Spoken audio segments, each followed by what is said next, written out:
ಸಂರಕ್ಷಿತ ತರಕಾರಿ ಬೆಳೆಗಳ ಬೇಸಾಯದಲ್ಲಿ ಜಂತುಹುಳುಗಳ ನಿರ್ವಹಣೆ.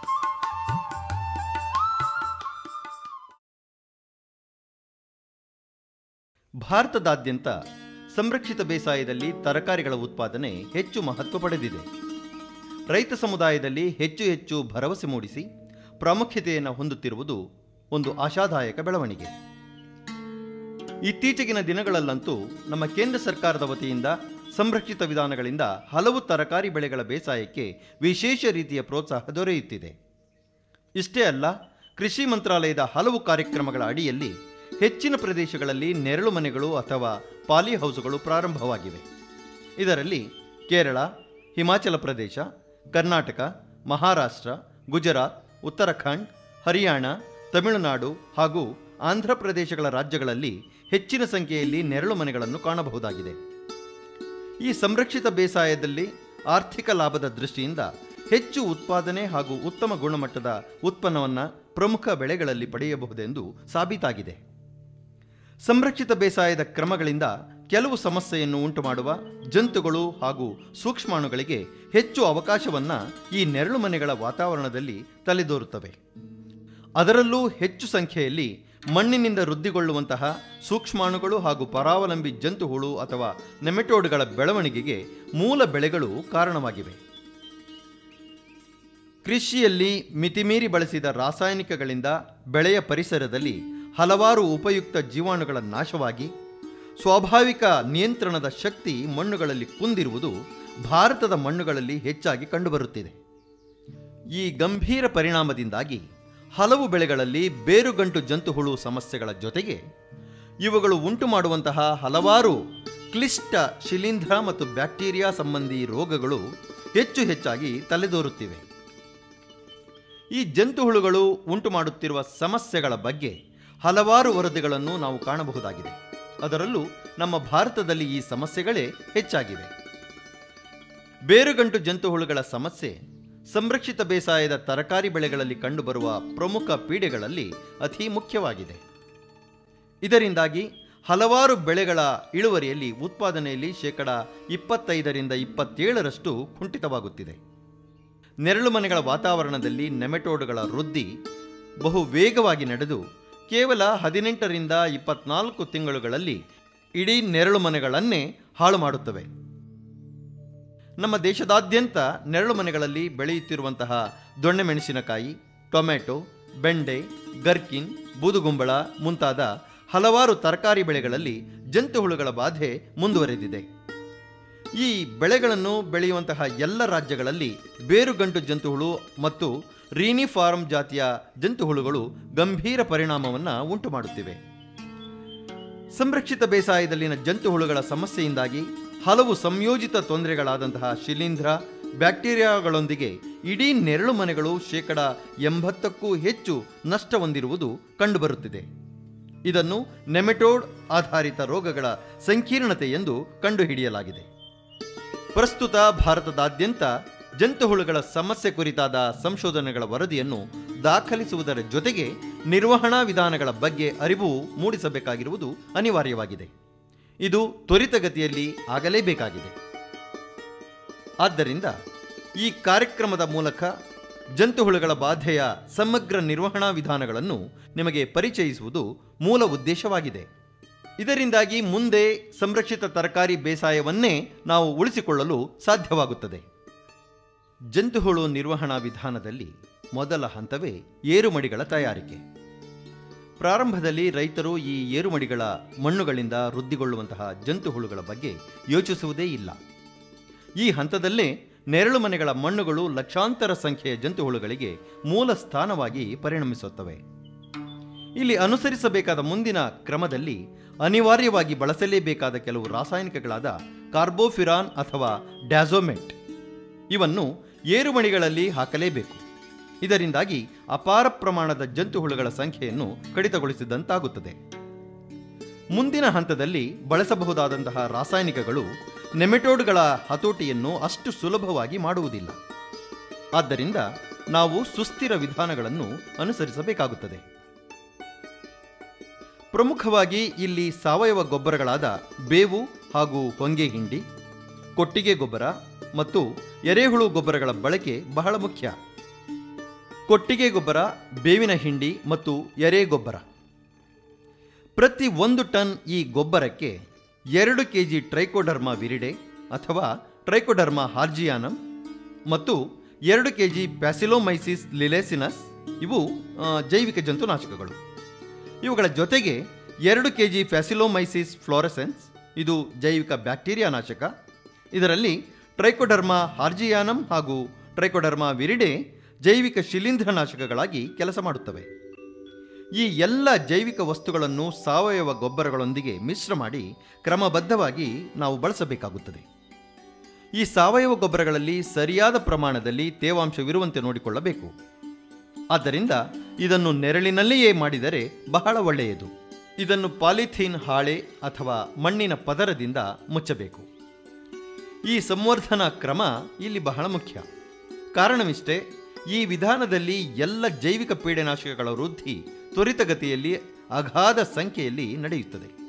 ಈ ಉಪಯುಕ್ತ ಜೀವಾಣುಗಳ ಬೆಳವಣಿಗೆಯಿಂದಾಗಿ ಬಳಸಿದ ಸಾವಯವ ವಸ್ತುಗಳನ್ನು ಪುಷ್ಟೀಕರಣಗೊಳಿಸಿ ಅದನ್ನು ಬೆಳೆಗಳಿಗೆ ಸುಲಭವಾಗಿ ದೊರೆಯುವಂತೆ ಮಾಡುವುದಲ್ಲದೆ, ನೆರಳು ಮನೆಗಳ ಸಂರಕ್ಷಿತ ಬೇಸಾಯದಲ್ಲಿ ಜಂತುಹುಳುಗಳ ನಿಯಂತ್ರಣವನ್ನು ವ್ಯವಸ್ಥಿತವಾಗಿ ಮಾಡಲು ಸಹಾಯಕವಾಗುತ್ತದೆ. ಹೀಗೆ ಜೀವಾಣುಗಳಿಂದ ವೃದ್ಧಿಗೊಳಿಸಿದ 20 ಟನ್ ಕೊಟ್ಟಿಗೆ ಗೊಬ್ಬರ 1 ಎಕರೆ ಅಂದರೆ 4000 ಚದರ ಮೀಟರ್ ವಿಸ್ತಾರದಲ್ಲಿನ ನೆರಳು ಮನೆಯ ಮಣ್ಣುಗಳಿಗೆ ಬಳಸಬೇಕಾಗುತ್ತದೆ. ಚೆನ್ನಾಗಿ ಏರುಮಡಿಗಳಲ್ಲಿ ಇದನ್ನು ಮಿಶ್ರ ಮಾಡಬೇಕು. ಇದಾದ ಮೇಲೆ ಜೈವಿಕ ಪೀಡೆನಾಶಕ ಬಳಸಿದ 1 ಟನ್ ಬೇವಿನ ಹಿಂಡಿ ಅಥವಾ 1 ಟನ್ ಎರೆಹುಳ ಗೊಬ್ಬರವನ್ನು ಏರುಮಡಿಗಳಿಗೆ ಬೆರೆಸಬೇಕು. ಬೇವಿನ ಹಿಂಡಿಯ ಪುಷ್ಟೀಕರಣ. ಈ ವಿಧಾನ ಬಹಳ ಸುಲಭ. ಮೊದಲಿಗೆ 1 ಟನ್ ಬೇವಿನ ಹಿಂಡಿಯನ್ನು ತೆಗೆದುಕೊಳ್ಳಿ. ಅದಕ್ಕೆ 2 KG trichoderma viride, 2 KG paecilomyces fluorescens ಮತ್ತು 2 ಕೆಜಿ ಪ್ಯಾಸಿಲೋಮೈಸಿಸ್ ಲಿಲಾಸಿನಸ್ ಅನ್ನು ಚೆನ್ನಾಗಿ ಮಿಶ್ರ ಮಾಡಿ. ಸರಿಯಾದ ಪ್ರಮಾಣದಲ್ಲಿ ತೇವಾಂಶವಿರುವಂತೆ ನೋಡಿಕೊಳ್ಳಿ. ಇದನ್ನು ನಾವು ಸಮತೋಲನ ತೇವಾಂಶ ಕಾಯ್ದಿರಿಸುವಿಕೆ ಎನ್ನುತ್ತೇವೆ. ಅಂದರೆ 20% 25% ತೇವಾಂಶವನ್ನು ನಾವು ನೋಡಿಕೊಳ್ಳಬೇಕು. ಈ ಬೇವಿನ ಹಿಂಡಿಯ ಮಿಶ್ರಣವನ್ನು ಪಾಲಿಥೀನ್ ಹಾಳೆ ಅಥವಾ ಗರಿಗಳಿಂದ ಹೊದಿಸಿ 15 20 ದಿನಗಳ ಕಾಲ ಹಾಗೆಯೇ ಇಡಬೇಕು. ಪ್ರತಿ 5 ದಿವಸಗಳಿಗೊಮ್ಮೆ ಇದನ್ನು ತಿರುವುತ್ತಿರಬೇಕು. ಇದರಿಂದಾಗಿ ಜೈವಿಕ ಪೀಡೆನಾಶಕಗಳ ವೃದ್ಧಿ ತ್ವರಿತಗತಿಯಲ್ಲಿ ನಡೆದು ಈ ಬೇವಿನ ಹಿಂಡಿಯ ಗೊಬ್ಬರವೇ ಒಂದು ಜೈವಿಕ ಪೀಡೆನಾಶಕವಾಗುತ್ತದೆ. 1000 ಕೆಜಿ ಬೇವಿನ ಹಿಂಡಿಗೆ 10 ಕೆಜಿ ಜೈವಿಕ ಪೀಡೆನಾಶಕ ಮಿಶ್ರ ಮಾಡಿ ತಯಾರಿಸಿದ ಗೊಬ್ಬರ 1000 ಕೆಜಿ ನೇರ ಜೈವಿಕ ಪೀಡೆನಾಶಕದ ಬಳಕೆಗೆ ಸರಿಸಮ. ಹೀಗೆ ಪುಷ್ಟೀಕರಿಸಿದ 1 ಟನ್ ಜೈವಿಕ ಪೀಡೆನಾಶಕವನ್ನು ಪಾಲಿಹೌಸ್ಗಳಲ್ಲಿ ನಾಟಿಗೆ ಮೊದಲು ಮಣ್ಣಿಗೆ ಸೇರಿಸಬೇಕು. ಇದನ್ನು ಮಿಶ್ರ ಮಾಡಿದ ನಂತರ ಏರುಮಡಿಯ ಮಣ್ಣನ್ನು ಮುಚ್ಚಬೇಕು. ಜೊತೆಗೆ ಮಡಿಗಳಲ್ಲಿನ ತೇವಾಂಶವನ್ನು ನಿರಂತರವಾಗಿ ನಿರ್ವಹಿಸುತ್ತಿರಬೇಕು. ಕನಿಷ್ಠ 15 ದಿನಗಳವರೆಗೆ ಈ ರೀತಿ ತೇವಾಂಶ ನಿರ್ವಹಿಸುವುದರಿಂದ ಕಾಂಪೋಸ್ಟ್ ಕ್ರಿಯೆ ತ್ವರಿತಗತಿಯಲ್ಲಿ ನಡೆದು ಜೀವಾಣುಗಳು ಸಹ ವೃದ್ಧಿಯಾಗುತ್ತವೆ. ಇದಾದ ನಂತರವೇ ಪಾಲಿಹೌಸ್ಗಳಲ್ಲಿ ಸಸಿಗಳನ್ನು ನೆಡಬೇಕು. ಈ ಹಂತವನ್ನು ಚೊಕ್ಕಟವಾಗಿ ನಿರ್ವಹಿಸಿದ್ದೇ ಆದಲ್ಲಿ ಜಂತುಹುಳುಗಳ ನಿರ್ವಹಣೆಯ ಸುಸ್ಥಿರತೆ ಪ್ರಾರಂಭದಲ್ಲಿಯೇ ಆದಂತೆ. ಇನ್ನು ಮುಂದಿನ ಹಂತ ಜೈವಿಕಗಳು. ಇದರಲ್ಲಿ ಜೈವಿಕ ಜಂತುನಾಶಕ ಪ್ಯಾಸಿಲೋಮೈಸಿಸ್ ಲಿಲೇಸಿನಸ್, ಜೈವಿಕ ಬ್ಯಾಕ್ಟೀರಿಯಾ ನಾಶಕವಾದ ಪ್ಯಾಸಿಲೋಮೈಸಿಸ್ ಫ್ಲೋರೆಸೆನ್ಸ್ ಮತ್ತು ಜೈವಿಕ ಶಿಲೀಂಧ್ರನಾಶಕಗಳಾದ ಟ್ರೈಕೋಡರ್ಮಾ ವಿರಿಡೆ ಅಥವಾ ಟ್ರೈಕೋಡರ್ಮಾ ಹಾರ್ಜಿಯಾನಮ್ಗಳ ಬಳಕೆ ಬಹಳ ಮುಖ್ಯ. ಇವೆಲ್ಲವುಗಳನ್ನು ಪ್ರತಿ 1 ಟನ್ ಬೇವಿನ ಹಿಂಡಿ ಹುಡಿಗೆ 2 ಕೆಜಿಗಳಂತೆ ಮಿಶ್ರ ಮಾಡಿ 15 ದಿನ ಹಾಗೆಯೇ ಬಿಡಬೇಕು. ಹೀಗೆ ಪುಷ್ಟೀಕರಿಸಿದ ಬೇವಿನ ಹಿಂಡಿ ಗೊಬ್ಬರವನ್ನು ಪ್ರತಿ ಚದರ ಮೀಟರ್ ಅಳತೆಯ ಏರುಮಡಿಗೆ 50 ಗ್ರಾಂನಂತೆ ಸಸಿ ನೆಟ್ಟ ಮೇಲೆ 15 20 ದಿನಗಳ ಅಂತರದಲ್ಲಿ ನಿರಂತರವಾಗಿ ಬಳಸುತ್ತಿರಬೇಕು. ಇದರಿಂದ ಜಂತುಹುಳುಗಳನ್ನು ವ್ಯವಸ್ಥಿತವಾಗಿ ನಿರ್ವಹಿಸಲು ಸಾಧ್ಯವಾಗುತ್ತದೆ. ಹೀಗೆ ಜೀವಾಣುವಿನಿಂದ ಪುಷ್ಟೀಕರಣಗೊಳಿಸಿದ ಬೇವಿನ ಹಿಂಡಿ ಗೊಬ್ಬರವನ್ನು ದ್ರಾವಣ ರೂಪದಲ್ಲೂ ಕೂಡ ಬೆಳೆಗಳಿಗೆ ಬಳಸಬಹುದು. ಈ ದ್ರಾವಣ ತಯಾರಿಕೆ ಬಹಳ ಸುಲಭ. 20 ಕೆಜಿ ಜೀವಾಣು ಪುಷ್ಟೀಕರಿಸಿದ ಬೇವಿನ ಹಿಂಡಿ ಪುಡಿಯನ್ನು 200 ಲೀಟರ್ ನೀರಿನಲ್ಲಿ ಬೆರೆಸಬೇಕು. ಈ ರೀತಿ ಜೈವಿಕ ಪೀಡೆನಾಶಕ ಬೆರೆಸಿ ತಯಾರಿಸಿದಂತಹ ಬೇವಿನ ಹಿಂಡಿಯ ದ್ರಾವಣವನ್ನು ಶೋಧಿಸಬೇಕು. ಹೀಗೆ ಫಿಲ್ಟರ್ ಮಾಡಿದ ದ್ರಾವಣವನ್ನು ಹನಿ ನೀರಾವರಿ ಅಥವಾ ಡ್ರಿಪ್ ಮೂಲಕ ಹರಿಸಬಹುದು. ಇಲ್ಲಿ ಪ್ರತಿ ಚದರ ಮೀಟರಿಗೆ 2 ಲೀಟರ್ನಂತೆ ನಾವು ದ್ರಾವಣವನ್ನು ಡ್ರಿಪ್ನಲ್ಲಿ ಬಳಸಬೇಕಾಗುತ್ತದೆ. ಇದು ಜಂತುಹುಳು ನಿರ್ವಹಣೆಯ 3ನೇ ಹಂತ. ಇದೇ ಫಿಲ್ಟರ್ ಮಾಡಿದ ಜೈವಿಕ ಪೀಡೆನಾಶಕ ಮಿಶ್ರಿತ ಬೇವಿನ ಹಿಂಡಿ ದ್ರಾವಣವನ್ನು ಗಿಡಗಳ ಬುಡದಲ್ಲಿ ಮಣ್ಣಿಗೆ ಸುರಿಯುವ ಕ್ರಮವನ್ನು ಸಹ ಅನುಸರಿಸಬಹುದು. ಇದು ಗಣನೀಯವಾಗಿ ಇಳುವರಿಯನ್ನು ಹೆಚ್ಚಿಸುತ್ತದೆ. ಕಾರಣವೇನೆಂದರೆ ಇದು ಸಸ್ಯ ಬೆಳವಣಿಗೆಯ ಪ್ರಚೋದಕವಾಗಿಯೂ ಸಹ ಕೆಲಸ ಮಾಡುತ್ತದೆ. ಇಷ್ಟೇ ಅಲ್ಲ, ಬೆಳೆಗಳಲ್ಲಿ ರೋಗ ನಿರೋಧಕ ಶಕ್ತಿ ಹೆಚ್ಚುವಂತೆ ಮಾಡಿ ಬೆಳೆಗಳಲ್ಲಿನ ರೋಗಗಳ ಸಂಕೀರ್ಣತೆಯನ್ನು ಕಡಿಮೆಗೊಳಿಸಿ ಸುಸ್ಥಿರ ಇಳುವರಿಗೆ ನಾಂದಿಯಾಡುತ್ತದೆ. ಈ ರೀತಿಯ ವಿಧಾನಗಳಿಂದ ರೈತರು ಕೆಲವು ವರ್ಷಗಳಿಂದ ಸಾವಯವ ವಸ್ತುಗಳನ್ನು ಜೈವಿಕ ಜಂತುನಾಶಕಗಳಿಂದ ಪುಷ್ಟೀಕರಣಗೊಳಿಸಿ ಬೆಳೆಗಳಿಗೆ ಬಳಸುತ್ತಾ ಒಳ್ಳೆಯ ಇಳುವರಿಯನ್ನು ಪಡೆಯುತ್ತಿರುವುದು ಒಂದು ಸಂತೋಷದ ವಿಚಾರ. ಬೆಂಗಳೂರಿನಲ್ಲಿರುವ ಭಾರತೀಯ ತೋಟಗಾರಿಕೆ ಸಂಶೋಧನಾ ಸಂಸ್ಥೆ ಅಂದರೆ IIHRನಲ್ಲಿ ಹಲವಾರು ವರ್ಷಗಳ ಸಂಶೋಧನೆಗಳಿಂದ ಅರ್ಕಾ ಸಸ್ಯ ಬೆಳವಣಿಗೆಯ ಉತ್ತೇಜಕ ಅಂದರೆ ಅರ್ಕಾ ಪ್ಲಾಂಟ್ ಗ್ರೋತ್ ಪ್ರೊಮೋಟರ್ ಮತ್ತು ಇಳುವರಿ ವರ್ಧಕ ಅಂದರೆ ಈಲ್ಡ್ ಎನ್ಹ್ಯಾನ್ಸರ್ ಎಂಬ ಉತ್ಪನ್ನಗಳನ್ನು ಕಂಡುಹಿಡಿದಿದ್ದಾರೆ. ಇವನ್ನು ಸಾವಯವ ಜೈವಿಕ ಪೀಡೆನಾಶಕಗಳಾಗಿ ಸುಲಭವಾಗಿ ರೈತರು ಬೆಳೆಗಳಿಗೆ ಬಳಸಬಹುದಾಗಿದೆ. ಈ ಉತ್ಪನ್ನಗಳನ್ನು 1 ಲೀಟರ್ ನೀರಿಗೆ 5 ಗ್ರಾಂ ಅಥವಾ 5 ಮಿಲಿ ಲೀಟರ್ನಂತೆ ಬೆರೆಸಿ ಬೆಳೆಗಳಿಗೆ ಸಿಂಪಡಣೆ ಇಲ್ಲವಾದಲ್ಲಿ ಹನಿ ನೀರಾವರಿಯಿಂದಲೂ ಕೂಡ ಒದಗಿಸಬಹುದಾಗಿದೆ. ಇವುಗಳನ್ನು ಬೆಳೆಗಳಿಗೆ ಆಗಾಗ್ಗೆ ಚಾಚು ತಪ್ಪದೆ ತಿಂಗಳಿಗೆ ಒಮ್ಮೆಯಾದರೂ ಬಳಸಬೇಕು. ಇದರಿಂದ ಬೆಳೆಗಳು ವೃದ್ಧಿ ಹೊಂದಿ ಗಣನೀಯವಾಗಿ ಇಳುವರಿಯ ಹೆಚ್ಚಳವನ್ನು ನಾವು ಕಾಣಬಹುದು. ಇದರಿಂದ ನೆರಳು ಮನೆಗಳ ಬೆಳೆಗಳಲ್ಲಿ ಅತಿ ಕಡಿಮೆ ಮಟ್ಟದಲ್ಲಿ ಜಂತು ಹುಳುಗಳನ್ನು ನಾವು ಕಾಣಬಹುದಾಗಿದೆ. ಇದರಿಂದ ರೈತರು 25% ಅಧಿಕ ಇಳುವರಿಯನ್ನು ಪಡೆದಿರುವುದು ದಾಖಲಾಗಿದೆ. ಪಾಲಿಹೌಸಲ್ಲಿ ಒಂದು ಟೊಮೆಟೊ, ಕಲ್ಲರ್ ಕ್ಯಾಪ್ಸಿಕಮ್ ಹಾಗೂ ಇಂಗ್ಲಿಷ್ ಕುಕುಂಬರ್ ಈ 3 ಬೆಳೆಗಳನ್ನ ಬೆಳೀತಾ ಇದ್ದೀನಿ. ಈಗ ಒಂದು 3-4 ವರ್ಷಗಳಿಂದ ನನಗೆ ಮಣ್ಣಲ್ಲಿ ಹಲವಾರು ಜೈವಿಕ ತೊಂದರೆಗಳಾಗ್ತಾ ಇರೋದ್ರಿಂದ ಮುಖ್ಯವಾಗಿ ನಮಗೆ ಈ IIHR ಕೆಲವು ಸೈಂಟಿಸ್ಟ್ಗಳ ಒಂದು ರೆಕಮೆಂಡೇಷನ್ ಮೇಲೆ ಈ ಟ್ರೈಕೋಡರ್ಮಾ, ಸೂಡೋಮನಾಸ್, ಫೆಸಿಲೋಮೈಸಿಸ್ ಅಂತ ಈ ಜೈವಿಕ ಗೊಬ್ಬರಗಳನ್ನ ನಾನು ಯಾವುದೇ ಬೆಳೆನ ಮಾಡಲಿ ಪಾಲಿಹೌಸಲ್ಲಿ ಅಥವಾ ಓಪನ್ ಫೀಲ್ಡಲ್ಲಿ ಇದನ್ನು ಬೇವಿನ ಹಿಂಡಿ ಜೊತೆ ಬೆರೆಸಿ ಮಣ್ಣಿಗೆ ಹಾಕಿ ನಾನು ಭೂಮಿಗೆ ಹಾಕಿ ಆಮೇಲೆ ಯಾವುದೇ ಬೆಳೆನ ನಾನು ತೊಗೋತಾ ಇದ್ದೀನಿ. ಇದರಿಂದ ನನಗೆ ಭಾಳಷ್ಟು ಲಾಭದಾಯಕ ಆಗಿದೆ. ಹೇಗೆ ಅಂತ ಹೇಳಿದ್ರೆ ಭೂಮಿನಲ್ಲಿ ಬರ್ತಕ್ಕಂಥ ಕೆಲವು ಫಂಗಸ್ ಏನಿದೆ, ಯಾವುದು ಈ ಫೈಟಾಪ್ತೆರಾ ಅನ್ನೋದಾಗಲಿ ಅಥವಾ ಬ್ಯಾಕ್ಟೀರಿಯಲ್ ಡಿಸೀಸ್ ಆಗಲಿ ಅಥವಾ ನೆಮೆಟೋಡ್ ಪ್ರಾಬ್ಲಮ್ಸ್ ಆಗಲಿ, ಇವೆಲ್ಲ ಭಾಳಷ್ಟು ಕಡಿಮೆ ಆಗಿದೆ. ನನಗೆ ಮೊದಲು ಭಾಳ ಇತ್ತು ಈ ಪ್ರಾಬ್ಲಮ್ಮು. ಇತ್ತೀಚೆಗೆ ನಾನು 3-4 ವರ್ಷದಿಂದ ಉಪಯೋಗಿಸ್ತಾ ಇರೋದ್ರಿಂದ ಈ ಜೈವಿಕ ಕೀಟನಾಶಕಗಳನ್ನ ನನಗೆ ಮಣ್ಣಿಂದ ಬರ್ತಕ್ಕಂಥ ತೊಂದರೆಗಳು ಭಾಳಷ್ಟು ಕಡಿಮೆ ಆಗಿದೆ.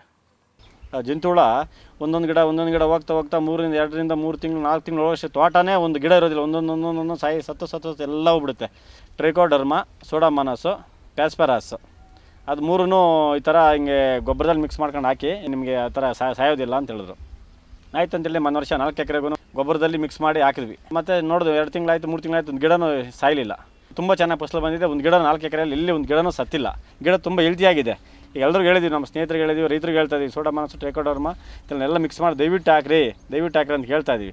IIHR ಅವರು ಹೇಳಿದಂತಹ ಒಂದು ಸಮಸ್ಯೆಗೆ ಪರಿಹಾರವನ್ನು ಕೊಟ್ಟರು. ಆ ಪರಿಹಾರವನ್ನು ನಾವು ಸರಿಯಾದ ರೀತಿಯಲ್ಲಿ ಬಳಸ್ಕೊಂಡ್ಮೇಲೆ ಅದರ ಒಂದು ಸಮಸ್ಯೆ, ಜಂತುಹುಳಿನ ಸಮಸ್ಯೆ ಅನ್ನೋದು ನಿವಾರಣೆ ಆಗಿದೆ. ಇವಾಗ ನಮಗೆ ಇದರಲ್ಲಿ ಕ್ಯಾಪ್ಸಿಕಮಲ್ಲಿ ನಮಗೆ ಬೇಜಾನು ಜಂತುಹುಳ ಇದು ಇತ್ತು. ಅದಕ್ಕೆ MS Rao sir IIHR scientist ಅವರು ಹೇಳಿದ್ದಕ್ಕೆ ನಾವು ಅದು ಅಪ್ಲೈ ಮಾಡಿರೋದ್ರಿಂದ ಇವಾಗ ನಮಗೆಲ್ಲ ಕ್ರಾಪು ಲಾಭದಾಯಕ ಆಗೈತೆ. ಬೆಡ್ ಪ್ರಿಪ್ರೇಷನ್ಗೆ ಆ ಕೊಟ್ಟಿಗೆ ಗೊಬ್ಬರ ಹಾಗೂ ನಾನು ಡೆವಲಪ್ಮೆಂಟ್ ಏನು ಮಾಡ್ಕೊಂಡಿದ್ದೋ ಅದನ್ನು ಸಾಲ್ಗೆ ಹಾಕಿದ್ದೀನಿ. ರೋಗ ರುಜಿನಗಳು ಕಡಿಮೆ ಬಂದಿದೆ, ಹಾಗಾಗಿ ಇಳುವರಿ ಹೆಚ್ಚಿದೆ. ನಮಗೆ ತುಂಬ ಲಾಭದಾಯಕವಾಗಿ ಬೆಳೆ ಬರ್ತಾ ಇದೆ. ಈ ತಂತ್ರಜ್ಞಾನವನ್ನು ಕಾಲದಿಂದ ಕಾಲಕ್ಕೆ ಭಾರತೀಯ ತೋಟಗಾರಿಕೆ ಸಂಶೋಧನಾ ಸಂಸ್ಥೆಯಲ್ಲಿ ಸಂಶೋಧಿಸಿ ರೈತರಿಗಾಗಿ ಬಿಡುಗಡೆಗೊಳಿಸಲಾಗಿದೆ. ದೇಶದಾದ್ಯಂತ ರೈತರು ಈ ತಂತ್ರಜ್ಞಾನವನ್ನು ಬಳಸುತ್ತಾ ಬಂದಿದ್ದಾರೆ. ಅದರಲ್ಲೂ ಕರ್ನಾಟಕದಲ್ಲಿ ಹೆಚ್ಚು ರೈತರು ತರಕಾರಿ ಬೆಳೆಗಳಲ್ಲಿ ಬಳಕೆ ಮಾಡಿ ಹೆಚ್ಚಿನ ಲಾಭವನ್ನು ಕೂಡ ಪಡೆದಿದ್ದಾರೆ. ಆದ್ದರಿಂದ ಈ ಜೈವಿಕ ಜಂತುನಾಶಕ ತಂತ್ರಜ್ಞಾನವನ್ನು ರೈತರು ಅಳವಡಿಸಿ ಅನುಸರಿಸುವುದರಿಂದ ಒಂದು ಕ್ರಾಂತಿಯನ್ನೇ ಮಾಡಿದಂತಾಗುತ್ತದೆ. ಕಾರಣವೇನೆಂದರೆ ಈ ತಂತ್ರಜ್ಞಾನದಿಂದ ಯಾವುದೇ ಮಣ್ಣಿನ ಮಾಲಿನ್ಯವಾಗಲಿ, ನೀರಿನ ಮಾಲಿನ್ಯವಾಗಲಿ ಹಾಗೂ ವಾಯು ಮಾಲಿನ್ಯವಾಗಲಿ ಆಗುವುದಿಲ್ಲ. ಇದೊಂದು ರಾಷ್ಟ್ರೀಯ ಸೇವೆಯೇ ಸರಿ. ಈ ಜೈವಿಕ ಜಂತುನಾಶಕ ತಂತ್ರಜ್ಞಾನವನ್ನು ಇನ್ನೂ ಹೆಚ್ಚಿನ ಸಂಖ್ಯೆಯಲ್ಲಿ ರೈತರು ಉಪಯೋಗಿಸಿ ಲಾಭವನ್ನು ಪಡೆದರೆ ಭಾರತೀಯ ತೋಟಗಾರಿಕೆ ಸಂಶೋಧನಾ ಸಂಸ್ಥೆಯ ತಂತ್ರಜ್ಞಾನ ವರ್ಗಾವಣೆಗೆ ಇದು ಕಳಶಪ್ರಾಯವಿದ್ದಂತೆ. ಈವರೆಗೆ ಸುಮಾರು 300ಕ್ಕೂ ಹೆಚ್ಚು ಕೈಗಾರಿಕೆಗಳು ಹಾಗೂ ಸಂಘ ಸಂಸ್ಥೆಯವರು IIHR ವತಿಯಿಂದ ಈ ತಂತ್ರಜ್ಞಾನವನ್ನು ಪಡೆದು ತಾವೇ ಹಲವಾರು ವಿಧದ ಜೈವಿಕ ಪೀಡೆನಾಶಕಗಳನ್ನು ತಯಾರಿಸಿ ರೈತ ಸಮುದಾಯಕ್ಕೆ ಒದಗಿಸುತ್ತಿದ್ದಾರೆ. ಆತ್ಮೀಯರೇ, ಈ ತಂತ್ರಜ್ಞಾನದ ಇನ್ನೂ ಹೆಚ್ಚಿನ ಮಾಹಿತಿ ಹಾಗೂ ಉತ್ಪನ್ನಗಳಿಗಾಗಿ ನಿರ್ದೇಶಕರು ಭಾರತೀಯ ತೋಟಗಾರಿಕಾ ಸಂಶೋಧನಾ ಸಂಸ್ಥೆ, ಹೆಸರಘಟ್ಟ, ಬೆಂಗಳೂರು 89 ಇವರನ್ನು ಸಂಪರ್ಕಿಸಬಹುದು. ಅಲ್ಲದೆ ಡಾಕ್ಟರ್ MS ರಾವ್, ಪ್ರಧಾನ ವಿಜ್ಞಾನಿ, ದೂರವಾಣಿ ಸಂಖ್ಯೆ 9460607571 ಇವರನ್ನು ಕೂಡ ಸಂಪರ್ಕಿಸಬಹುದಾಗಿದೆ. ಅಲ್ಲದೆ ಆಸಕ್ತಿಯುಳ್ಳವರು ಈ ತಂತ್ರಜ್ಞಾನವನ್ನು ಖರೀದಿಸಲು ಹಾಗೂ ಹೆಚ್ಚಿನ ಪ್ರಮಾಣದಲ್ಲಿ ಜೈವಿಕ ಪೀಡೆನಾಶಕಗಳ ನೋಂದಾಯಿಸಲು ಮತ್ತು ಉತ್ಪಾದಿಸಲು ಸಹ ಇವರನ್ನು ಸಂಪರ್ಕಿಸಬಹುದಾಗಿದೆ.